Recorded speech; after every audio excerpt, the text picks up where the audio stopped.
Hello friends, आज हम discuss करेंगे हमारा next topic transport in plant में, दैट इज क्या है टॉपिक का नाम? Facilitated diffusion. तो फैसिलिटेटेड डिफ्यूजन क्या है एक्चुअल में? लास्ट लेक्चर में हमने डिस्कस किया कि डिफ्यूजन क्या है, डिफ्यूजन की प्रोसेस क्या है, राइट?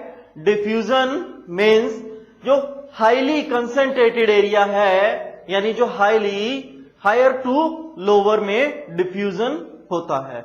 फैसिलिटेटेड डिफ्यूजन भी एक तरह का पैसिव डिफ्यूजन है। किस तरह का डिफ्यूजन है ये?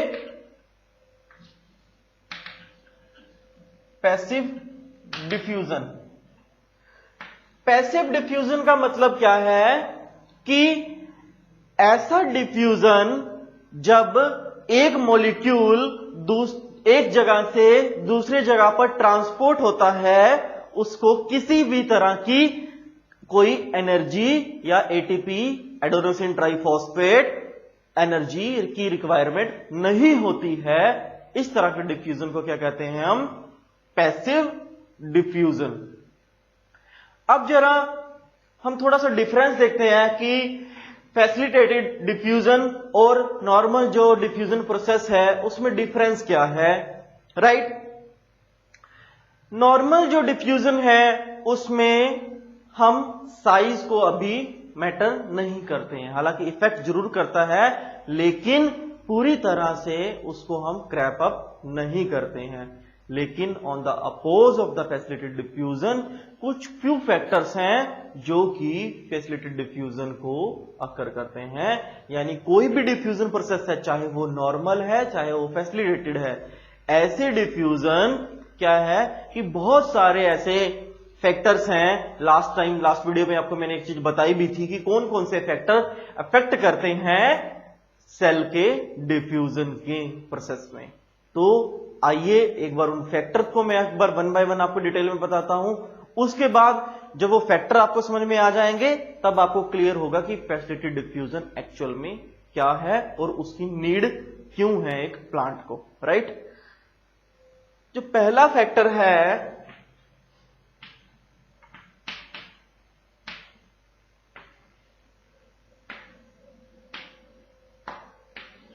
साइज। साइज किस चीज का? साइज ऐसे मॉलिक्यूल्स का जो कि डिफ्यूज हो रहे हैं, मींस जो कि ट्रांसपोर्ट हो रहे हैं। कैसे? जरा आप एग्जांपल से बताता हूं। मान के चलिए ये एक लेयर है,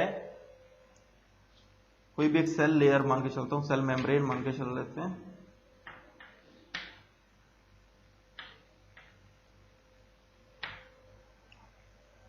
सेल मेम्ब्रेन की खास बात क्या होती है?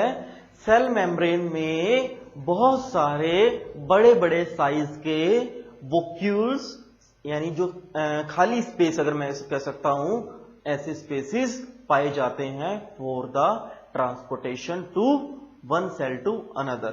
कंसीडर यहां से एक मॉलिक्यूल ट्रांसपोर्ट हुआ, एक सेल से चला, ये एक मॉलिक्यूल है, ट्रांसपोर्टर मॉलिक्यूल है।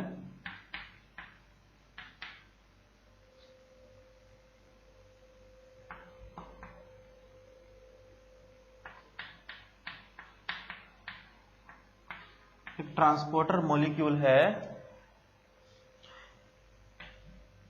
ये धीरे धीरे यहां पर आया, इस सरफेस पर आया, इस वॉल पर, राइट? लेकिन जब इस वॉल पर आया, यानी जो इस मेम्ब्रेन पर आया, इस पार्ट पर अटैक किया, तो जो यहां पर वोक्यूल स्पेस था वो तो सिर्फ इतना सा है। मान के चलिए ये मैं थोड़ा सा एक सर्कल कर रहा हूं, ठीक है? वोक्यूल स्पेस तो क्या है?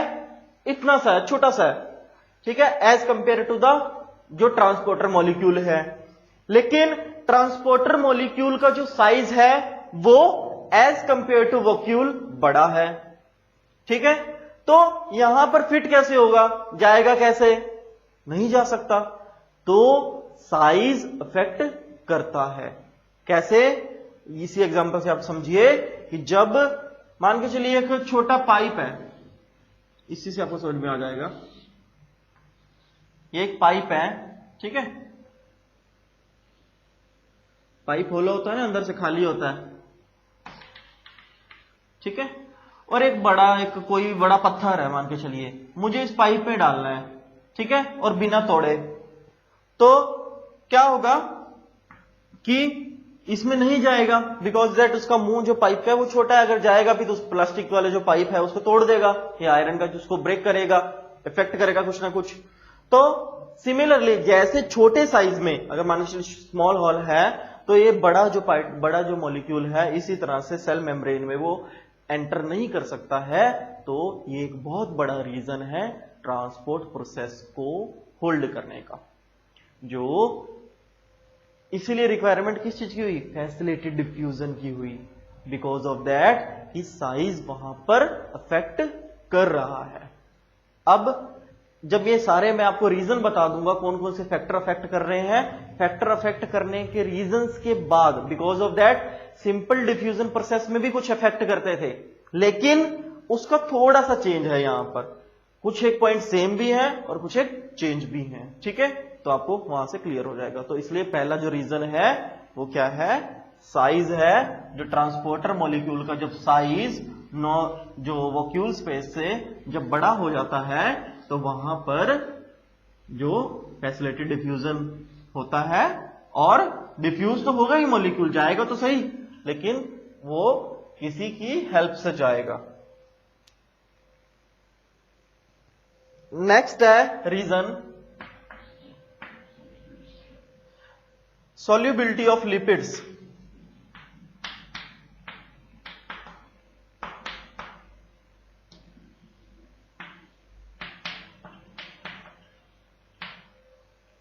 solubility of lipids, देखिए एक प्लांट सेल वॉल है, राइट, प्लाज्मा मेम्ब्रेन है। प्लाज्मा मेम्ब्रेन में दो चीजें मेनली मिलती हैं, पहली है फैटी एसिड्स, दूसरी है फॉस्फोलिपिड्स। पहली क्या है, फैटी एसिड, और दूसरी है फॉस्फोलिपिड। फैटी एसिड और फॉस्फोलिपिड का मेन के फंक्शन क्या है कि ये कंडेंस फॉर्म में रहते हैं, एक दूसरे से जुड़े होते हैं काफी, ठीक है। जब टेम्परेचर बढ़ता है तो जो फॉस्फोलिपिड और फैटी एसिड्स की एक्टिविटी बढ़ जाती है, ठीक है। लेकिन जब टेम्परेचर लो होता है तो जो फॉस्फोलिपिड हैं वो कंडेंस्ड फॉर्म में आ जाते हैं, रिजिड स्ट्रक्चर बनाते हैं और सेल वॉल को बिल्कुल हार्डेंड कर देते हैं, रिजिड कर देते हैं, बहुत सारा सख्त कर देते हैं, ठीक है। तो जब लिपिड मान के चलिए ये लिपिड की लेयर है, ये एक ट्रांसपोर्टर मॉलिक्यूल है, मुझे यहां से ट्रांसपोर्ट करना है। अगर तो मेरा ये स्ट्रक्चर जो लिपिड स्ट्रक्चर है ये रिजिड है, सख्त है, तो ये यहीं पर रुक जाएगा, आगे जा ही नहीं पाएगा, ट्रांसपोर्ट नहीं हो पाएगा ना। तो सिमिलर रह के जब टेम्परेचर कम है तो हार्ड हो जाएगा, अगर टेम्परेचर ज्यादा है तो ये लेयर है ऐसे खुल जाएगी, तो यहां ट्रांसपोर्टर मॉलिक्यूल यहां से ऐसे ट्रांसपोर्ट कर जाएंगे, दूसरी तरफ आ जाएंगे, राइट। पॉजिटिव टू नेगेटिव और नेगेटिव टू पॉजिटिव दोनों जगह पर ट्रांसपोर्ट होता है, राइट। एक लेयर है, ये फॉस्फोलिपिड लेयर है, तो टेम्परेचर सोल्यूबिलिटी डिपेंड करती है, यहां पर सोल्यूबिलिटी विद टेम्परेचर भी आप वर्ड ऐड कर सकते हैं लिपिड्स की।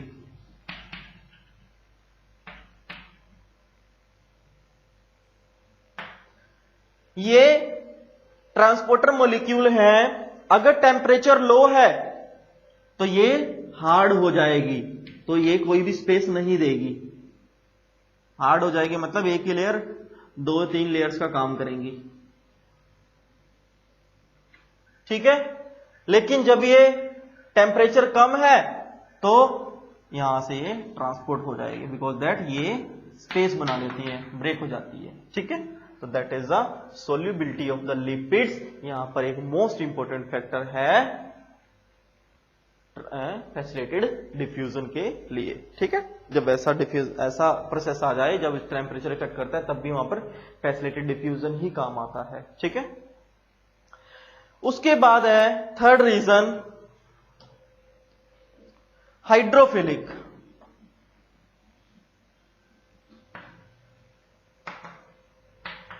क्या है? Hydrophilic moiety.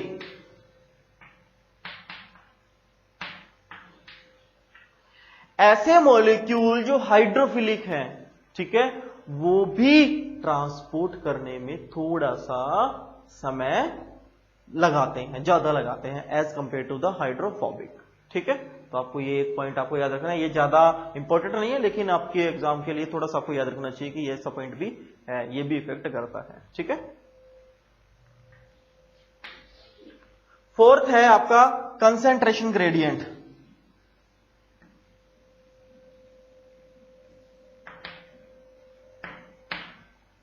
Concentration gradient.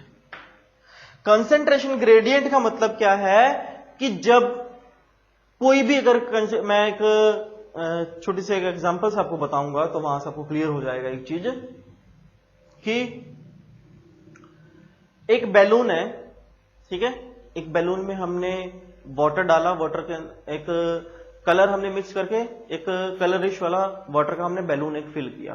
ठीक है, मैं एक बनाकर आपको दिखाता हूं, थोड़ा सा आपको वहां से क्लियर हो जाएगा।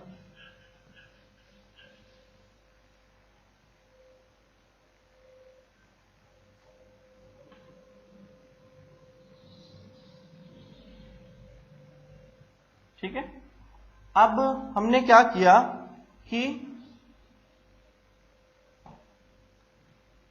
यहां पर हमने कलर वाला हमने वाटर पार्ट हमने फिल कर दिया, राइट। तो ये वाला स्पेस मेरे पास खाली है बैलून का, हमारा बैलून बड़ा है लेकिन उसमें पानी एक पार्ट में हमने भर दिया कि हाफ के आसपास हमने अराउंड हमने भर दिया। ठीक है, मान के चलिए मैंने हाफ मैंने वाटर हमने फिल कर दिया। ठीक है, तो जब हम क्या करते हैं कि आपने देखा होगा या फिर आप घर पे भी आप ट्राई कर सकते, जब आप इस बैलून को प्रेस करोगे तो वाटर जो पार्ट है वो यहां चला जाएगा, इस वॉल पे अटैक करेगा।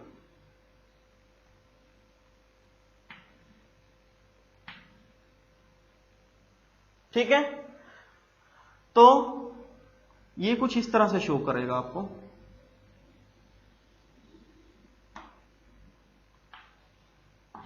ये वाला पार्ट भर जाएगा, ये होलो हो जाएगा, खाली हो जाएगा। फिर जब यहां से प्रेस करोगे तो फिर इस फॉर्म में आ जाएगा। इसका मतलब क्या है? ये खेलने का प्रोसेस नहीं है, यहां से समझना है कि ये कंसंट्रेशन ग्रेडियंट क्या है कि जब जहां पर एक पार्ट पर किसी चीज की क्वांटिटी ज्यादा होती है, जब वो ट्रांसपोर्ट करती है वन पार्ट टू अनदर, ठीक है, तो high to low concentration gradient को फॉलो करते हैं। जो फैसिलिटेटेड डिफ्यूजन है हाई टू लो कंसंट्रेशन को ग्रेडियंट को फॉलो करता है। तो आपको ये पता होना चाहिए कि ये क्या है।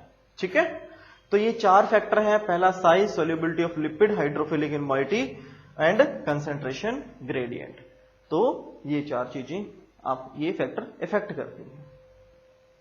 अब आपने ये तो सीख लिया कि कौन कौन से फैक्टर इफेक्ट करते हैं, तो जब ये फैक्टर इफेक्ट करते हैं तो फिर ट्रांसपोर्ट ऑफ मॉलिक्यूल्स होगा कैसे, डिफ्यूज कैसे होंगे? सोचा है कभी इस बारे में? डिफ्यूजन होगा कैसे?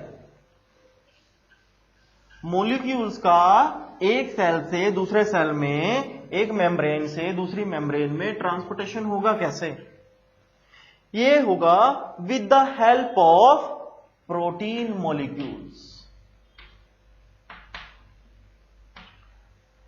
प्रोटीन मॉलिक्यूल्स, बहुत सारे प्रोटीन मॉलिक्यूल्स होते हैं जो कि देखिए, मान के चलिए यहां पर एक सेल मेम्ब्रेन है, ठीक है, ये एक प्रोटीन पार्ट है ये, राइट। और यहां पर मैंने बना दिए कुछ ट्रांसपोर्टर मॉलिक्यूल्स।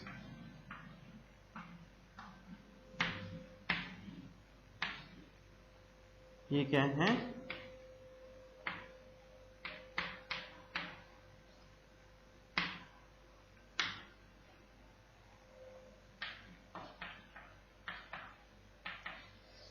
ट्रांसपोर्टर मॉलिक्यूल है, मूव कर रहे हैं यहां पर इस तरह से, कुछ पास आउट होके आ गए। अब देखिए, जो ये प्रोटीन मॉलिक्यूल्स हैं ये हेल्प करते हैं किस चीज में? डिफ्यूजन में। With the help of these kind of proteins, when molecules are got to diffuse, this type of diffusion comes under facilitated diffusion। facilitated diffusion में इस तरह के प्रोटीन हेल्प करते हैं एक पार्ट से दूसरे पार्ट में मॉलिक्यूल्स की ट्रांसपोर्टेशन के लिए। लेकिन इन समहाउ कुछ केसेस में कुछ ऐसे मॉलिक्यूल्स होते हैं जो कि सामने वाले प्रोटीन के साथ इनहिबिट करते हैं। मतलब दो प्रोसेस होती हैं, एक होती है कैटालिटिक, दूसरी होती है, एक होता है कैटालिस्ट मॉलिक्यूल, होता है इनहिबिटर, एक्टिवेटर इनहिबिटर। ठीक है, कि जो वो रिएक्शन हो रही है, प्रोसेस हो रही है, उस रिएक्शन को, उस प्रोसेस को क्या करते हैं, या तो बिल्कुल बंद कर देंगे या फिर बहुत ज्यादा स्लो कर देंगे। और वो कौन से करते हैं? These are the inhibitor. क्या करते हैं? इनहिबिटर। इनहिबिटर क्या होते हैं कि इनहिबिट करते हैं, रोकते हैं, स्लो करते हैं ट्रांसपोर्टेशन प्रोसेस को। ये कुछ एक मॉलिक्यूल्स भी होते हैं जो खुद इनहिबिटर का ही वर्क करते हैं। और जो ये मॉलिक्यूल्स हैं कहीं जो ये किस तरह की प्लाज्मा मेम्ब्रेन होती है इसके आउटसाइड पाए जाते हैं, जो ये बिल्कुल आउटसाइड में पाए जाते हैं इस तरह से। ठीक है, तो उनको क्या कहते हैं? Trans protein. क्या कहते हैं?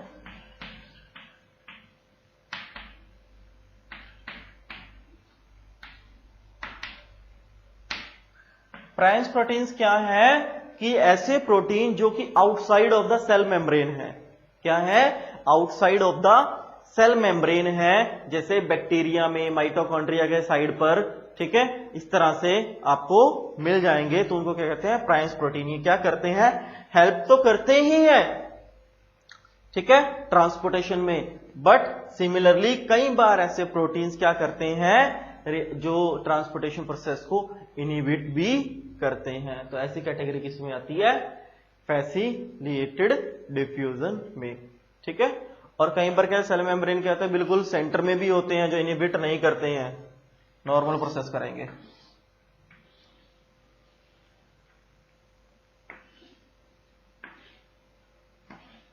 यहां से कुछ है ट्रांसपोर्टर मॉलिक्यूल, कुछ इसके अंदर से प्रोसेस करके चलेंगे। ठीक है, यहां पर ट्रांसपोर्ट हो गए। और ये चीज क्या है? ये है एक cell membrane. These are the, ये ट्रांसपोर्टर मॉलिक्यूल्स ही हैं, लिखने की जरूरत नहीं दोबारा। और जो ये सर्कल मैंने ये ovule shape, sorry elliptical shape बनाई हुई है, ये क्या है? प्रोटीन है। ये इलिप्टिकल शेप है क्या? प्रोटीन की है। और जो ये बाहर आते हैं मॉलिक्यूल्स, इनको क्या कहते हैं? Diffused molecule.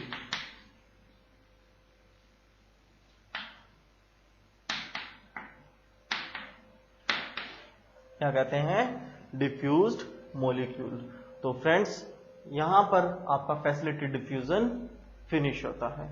अब मैं एक बार क्विक इसका रिकैप आपको दे रहा हूं, तो आप इसको आप नोट भी कर सकते हैं और अच्छे से समझ लीजिए। देखिए, ट्रांसपोर्ट इन प्लांट का जो हमारा टॉपिक था, that is the facilitated diffusion. अब यहां से नाम से आप थोड़ा सा समझिएगा, ठीक है, कि ऐसा डिफ्यूजन, एक ऐसा डिफ्यूजन प्रोसेस जहां पर क्या है कि किसी की उसको हेल्प की जरूरत है।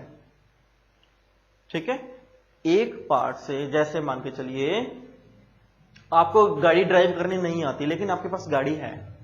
ठीक है, आपने क्या किया कि आपने एक पर्टिकुलर पोस्ट पर, एक सैलरी पर आप एक ड्राइवर रख लिया। ठीक है, तो ड्राइवर क्या करता है, आपने उनको ऑर्डर किया कि यस कि मुझे इस पार्ट से इस पार्ट तक जाना, आपकी गाड़ी ली और वो आपको ट्रांसपोर्ट कर दिया, उसने आपको उसी गाड़ी से छोड़ दिया। बट ड्राइवर क्या है, ड्राइवर खुद ट्रांसपोर्टर मॉलिक्यूल नहीं है, खुद ट्रांसपोर्टर, वो गाड़ी में तो है लेकिन छोड़कर वो वापिस मतलब अपनी जगह पर रहता है कि एक पार्ट से दूसरे पार्ट तक गया गाड़ी लेकर अपनी, लेकिन वो अपने पार्ट पर फिर से स्टैटिक है, गाड़ी से उतरता ही नहीं, वो आपने अपना काम किया, गाड़ी में बैठे फिर वापस। ठीक है, सिमिलरली क्या है कि एक पार्ट से लेके ये एक पार्ट, ये दूसरा पार्ट, ये एक ड्राइवर है। ड्राइवर का इनिशियल पार्ट क्या है, यहां से चली गाड़ी, यहां पर रुकी। ठीक है, यहां से चली, यहां पर रुकी, तो ड्राइवर तो वहीं का वहीं है, यानी जो प्रोटीन है वहीं का वहीं है, लेकिन ट्रांसपोर्ट कौन हुआ, डिफ्यूज कौन हुआ, डिफ्यूज मॉलिक्यूल जिसने ट्रांसपोर्ट करना था वो अपना काम कर दिया उसने। ठीक है, वो प्रोसेस हो गया। ठीक है, सिमिलरली बायोलॉजी में भी फ्रेंड्स कि ऐसे प्रोटीन्स अवेलेबल होते हैं जो कि ट्रांसपोर्टर का वर्क करते हैं, हेल्प करते हैं रिएक्शन को प्रोसेस होने में, उसकी जो ट्रांसपोर्टेशन प्रोसेस में हेल्प करते हैं। बट कुछ एक प्रोटीन्स, सारे प्रोटीन्स तो नहीं करते, बट कुछ एक प्रोटीन्स क्या करते हैं, ट्रांसपोर्टेशन प्रोसेस को क्या करते हैं, होल्ड भी करते हैं, इनहिबिट भी करते हैं। ठीक है, और इन्हीं इनहिबिट कुछ जो मॉलिक्यूल्स हैं उनको क्या कहते हैं, इनहिबिटर कहते हैं। हमने एक यहां पर प्रोटीन्स का नाम पढ़ा था, that is the primes protein, जो कि outside of the plasma membrane के बिल्कुल जो आउटसाइड वो मिलते हैं, जैसे ये वाला पार्ट है तो यहां से उसने ट्रांसपोर्ट कर दिया। लेकिन इसके अपोजिट एक और भी हमारे पास प्रोटीन मिलते हैं, दैट उनका नाम है that is the aqua prions.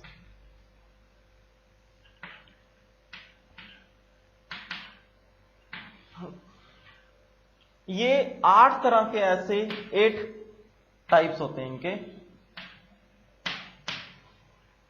8 types होते हैं एक्वाप्राइंस के। एक्वाप्राइंस में क्या है कि ऐसे प्रोटीन मॉलिक्यूल्स जो outside the cell membrane available हैं, ठीक है, प्रोसेस भी कर रहे हैं but with the help of the diffusion of water. ठीक है, नाम से क्लियर है एक्वा। ठीक है, जब वाटर की हेल्प से ऐसे मॉलिक्यूल्स जैसे प्रोटीन्स हैं जो ट्रांसपोर्टेशन में हेल्प करते हैं, ये 8 टाइप के होते हैं, उनको क्या कहते हैं, एक्वाप्राइंस। बट सभी केसेस में, सभी प्लांट्स में ऐसे मॉलिक्यूल्स नहीं पाए जाते हैं। इन सम हाउ कुछ केसेस में, कुछ पार्ट्स में ऐसे मॉलिक्यूल्स पाए जाते हैं, mainly in the terrestrial plants.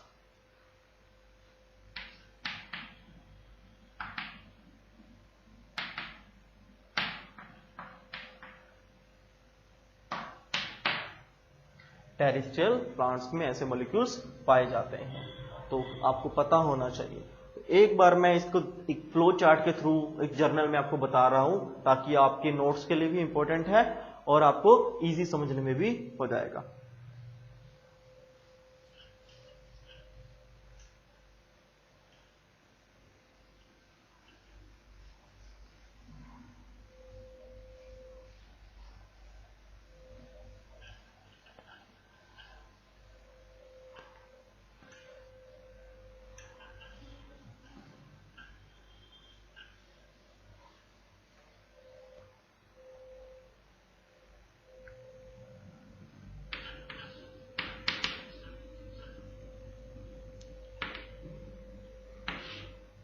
पैसिलेट diffusion क्या है, ऐसे प्रोटीन्स जहां पर आपको हेल्प की जरूरत हो of the protein molecules.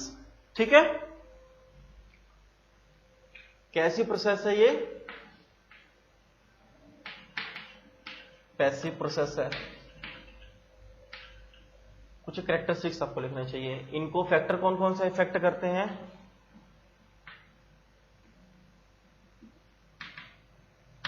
Concentration gradient, solubility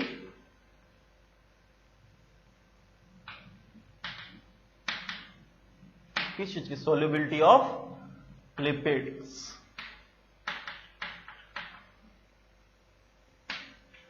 solubility of lipids को अगर आपने याद रखना हो ना तो आप ऐसे याद रखें, जैसे आपके घरों में देसी घी अवेलेबल होता है या नॉर्मल डालडा घी भी अवेलेबल हो, तो वो डालडा घी और देसी घी क्या करता है कि सर्दियों में जम जाता है, यानी वो फैट का है, ठीक है। तो फैट क्या है, सर्दियों में जम जाता है, तो उसको तोड़ना मुश्किल होता है ना, हार्ड हो जाता है, तो वहां से आप समझ सकते हैं सिमिलरली लिपिड्स भी वो जम जाते हैं, हार्ड हो जाते हैं, तो वहां से ट्रांसपोर्ट नहीं हो पाएगा, ठीक है। तो ये आपको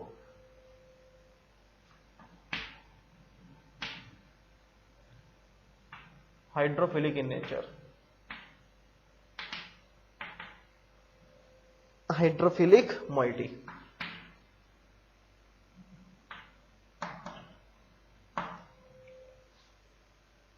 चार पॉइंट्स हो गए, ठीक है। और इसके बाद मैंने आपको बताया था दैट इज द प्राइंस क्या होते हैं। इसके बाद मैंने एक दो टर्मिनोलॉजी आपको बताई थी, ठीक है।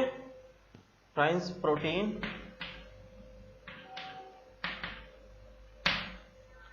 ठीक है। उसके बाद आपको बताया था एक्वाप्राइंस, राइट।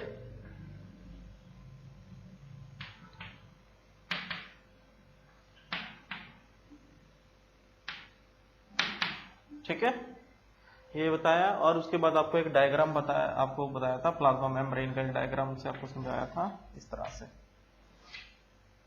ये भी एक प्रोटीन है,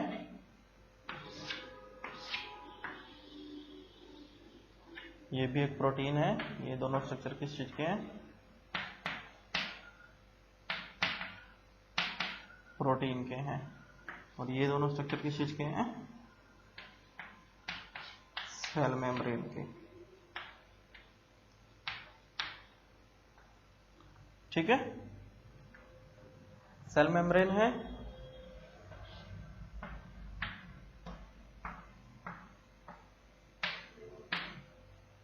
ये तो है ट्रांसपोर्टर मॉलिक्यूल्स,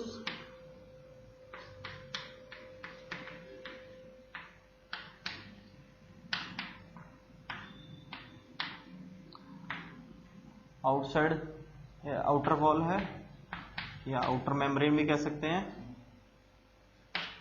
ठीक है। तो जैसे पास में कुछ होते हैं, यहाँ पर कुछ एक मॉलिक्यूल्स है, कुछ किसके अंदर है, प्रोसेस कर रहे हैं अभी, ठीक है। जिनको बोलते हैं डिफ्यूज मॉलिक्यूल्स।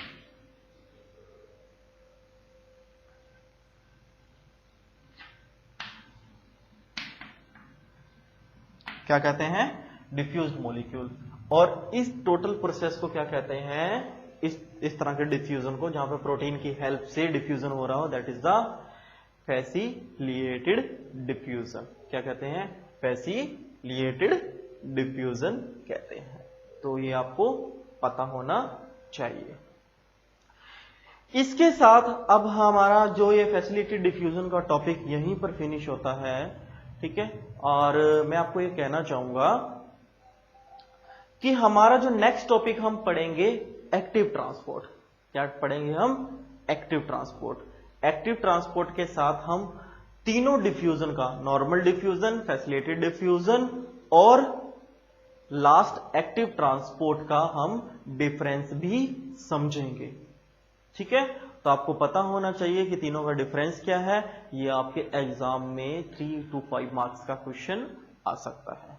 तो मैं आपको कहना चाहूंगा, साथ ही हमारा जो चैनल है प्रोफेसर DR विज, एक मोस्ट इंपोर्टेंट चैनल है आप सभी स्टूडेंट्स के लिए जो आज लॉकडाउन के टाइम पे घर पर हैं, उनके एजुकेशनल पॉइंट ऑफ व्यू से। बिकॉज ऑफ दैट CBSE या फिर हरियाणा बोर्ड भी है, तो NCERT की बुक्स नॉर्मली आपके सिलेबस की बुक्स हैं, और NCERT बेस्ड सिलेबस ही 9th से लेके +2 तक के स्टूडेंट्स जो हैं, 9th, 10th, 11th एंड +2 4 जो क्लासेस हैं, इनकी फिजिक्स, केमिस्ट्री, मैथमेटिक्स और बायोलॉजी, इन चारों सब्जेक्ट की अलग अलग से आपकी वीडियो प्लेलिस्ट आपकी अवेलेबल है इस YouTube चैनल पर।